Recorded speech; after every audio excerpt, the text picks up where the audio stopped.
For the longest time, South Indian filter coffee was all I really knew. And honestly, I thought that was all I needed. But turns out you can brew coffee in 100 different ways. Today, I'm at Beachville Coffee Roasters in Chennai, and they know how to take their coffee really seriously in a really fun way. Uh, we are going to learn how to roast and brew coffee in 4 different ways, and Divya, the founder and master roaster at Beachville, will take us through the process.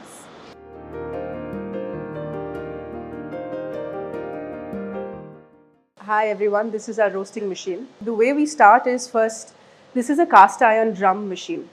So basically the beans get heated inside a rotating drum and we start by heating the machine. It's very, you can think of it like your dosa maker, like your dosa kallu, and like the pan, like a cast iron pan which needs to be heated. So we heat the machine, cool it down about 4-5 times depending on the weather. And once the drum is hot enough, and it is able to maintain the temperature, which takes about half an hour to 40 minutes. We load the beans, so we know how much weight is going in. We load the beans and we have a certain amount of heat that we apply. We keep monitoring it. There is a way to note down the graph. So we both use technology where we plug in a computer, we're able to get the graph of temperature, as well as we also note it down by hand. So that, I have a kind of a lexicon in my head of which kind of bean from which estate, across weather, across the 4 different seasons that we have in Chennai, how do they behave a little differently. So the temperature is basically taken by a sensor.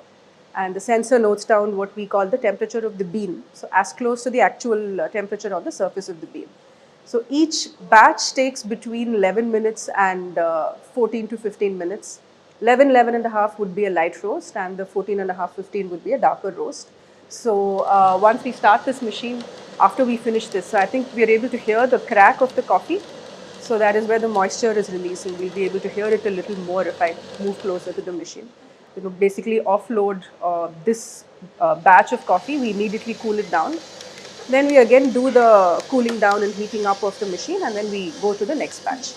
So at a stretch, we do about 10 to 12 batches. Then we take a break and if there is a lot of roasting in that day, we'll again restart in the evening.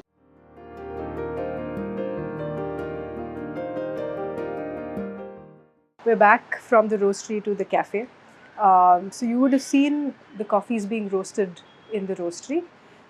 So that was one coffee from one estate, after which the coffees are rested. Rest them for between 3 and 5 days. Sometimes for a darker roast, for an espresso, we rest it for 7 days. So today, the coffees are here and we have a great beverage menu. The idea today is to put together a few brewing guides for Indian coffees in the Indian context, based on what we have seen over the past 4.5 years in the cafe as some of people's most commonly liked and favorite beverages. So we'll see you inside with brewing all of these beverages.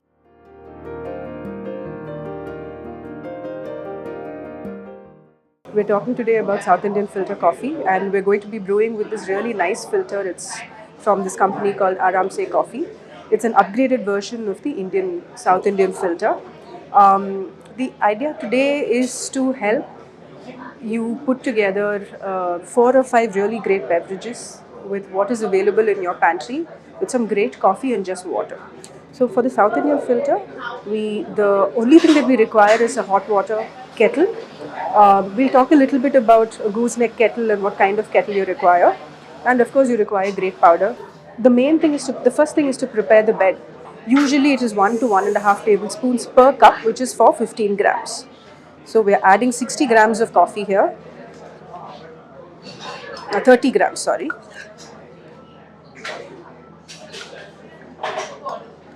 You take it, you give it a small shake and you set it back. Now when you settle the bed, what happens is that the puck or the bed of coffee becomes a little thick. What happens in this case is that water will take a longer time to go down, which will give you a very thick decoction. And so what you do is you take this, you can take anything, usually at home you'll have a fork, you can take that and use it and just distribute it around a little bit so that you're creating pathways for the water to flow through.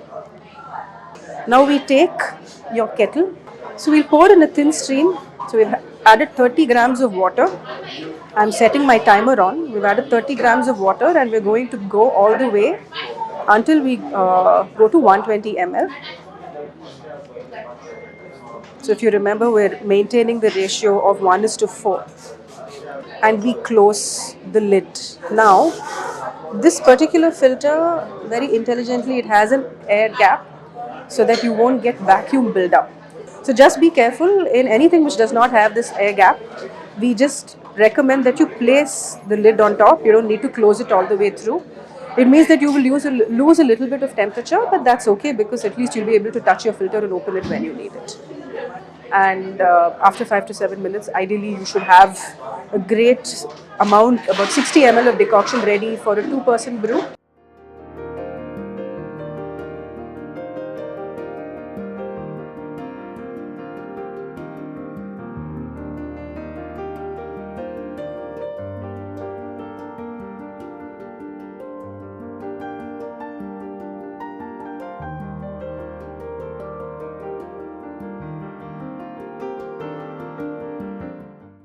Now we're brewing black coffee with the French press. It's a slightly longer time brewing device, and we can also go a little darker. Most people enjoy the French press with a dark roast. So our ratio is typically 1:16, which means that we're putting in 20 grams of coffee for 1 cup of the coffee that will result, which means that we'll need to put in about 320 ml of water. So you get your timer in whichever device ready.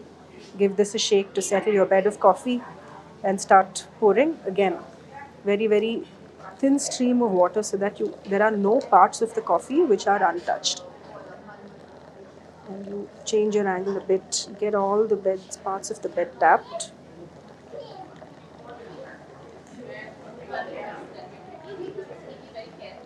And keep your pouring. If you have a gooseneck kettle, and we would strongly suggest that you invest in one, keep your pouring concentric in circles so that again no one part of the coffee is constantly getting more water than the other. I have about 320 ml of water. Now you wait. You place this on top. Don't yet press, but just place this. Usually, and again this is something which is fairly subjective, but here at Beachville we give a 3 to 3.5 minute steeping time.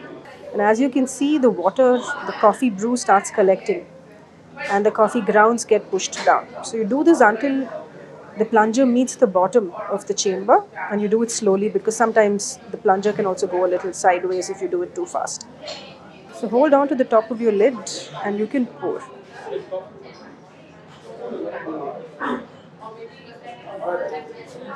You have your pour over, you have your French press ready.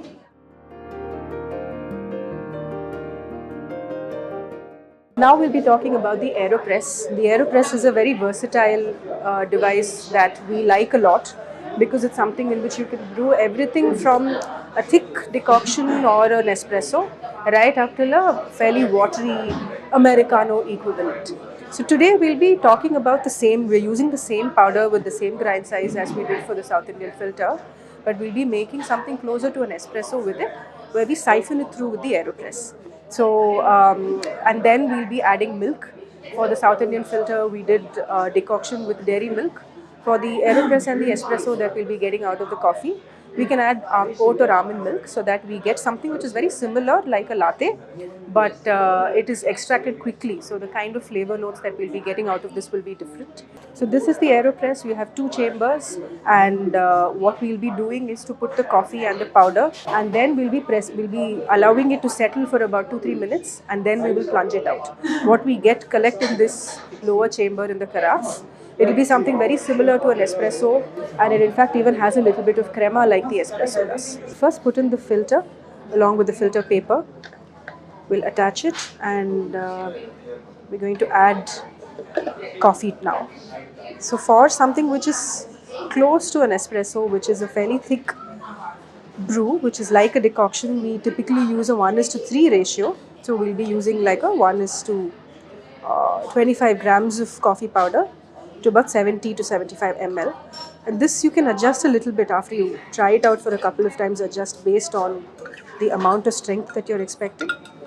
25 grams of coffee, give it a slight shake, and we pour 70 to 75 ml. So in this case, we'll be pouring 70 ml. Again, we use a gooseneck kettle with a very thin stream so that we don't agitate the coffee too much and affect the extraction. Okay, so now before it starts dripping through, because this is still a filter, we place this.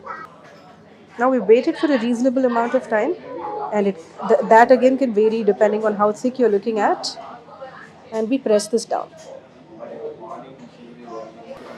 It takes a lot of effort. This is quite a workout. If your powder is coarser, it'll be much easier to press this down. So now we're pouring our extracted espresso into the cup, and we're using oat milk for both Beachville's filter coffee and espresso blend, which you can make this with.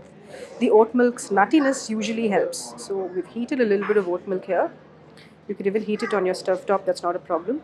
We're not going to focus on latte art today. It's just about getting all the oat milk in until you get to a color that you like. In terms of strength and the composition, this is similar to a latte or a flat white at Beachville.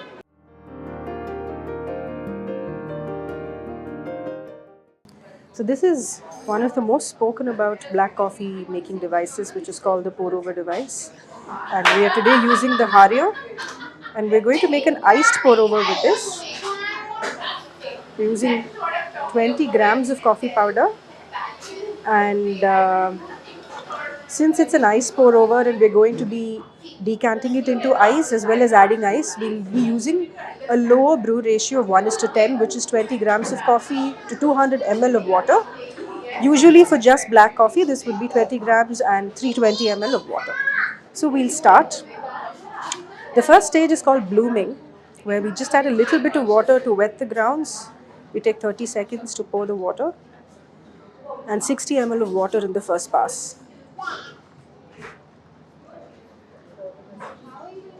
So you see a few bubbles coming up. With coffee being fresher, the bubbles will come up a lot more. Right? So this is called the 60-80 method, where initially within the first minute you pour. So it's been 30 seconds already, so we pour the second 80 ml of water. So 60 ml in the first pass and 80 ml in the second. Each person has a different recipe that they use.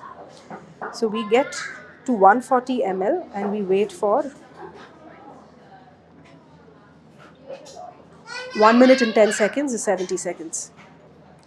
And now finally, considering this is an iced pour over and we don't want too much water to dilute what the ice will be doing, we just take one last pass and we go from 140 ml to the final 200 ml. You just take a glass filled with ice, how much ever ice you would prefer, and pour out your pour over. So this is your iced pour over, which is ready. It's taken about 2 minutes to get ready. In conclusion, we've seen 4 different types of beverages across beverages with milk and black, hot and iced.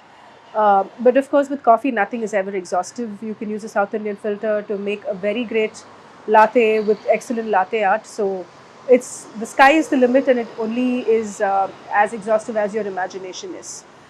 So at Beachville, once you step in, we have a lot of beverages, a lot of flavored, non-flavored beverages. We do a lot of community-based events also, where we get people interested in brewing and brewing in different ways. We do a lot with flavors and food pairings. So please do drop by, and anytime you need any help with brewing, we're always here to help. You can just hit us up on Instagram, and we're always ready to answer your questions. Thank you.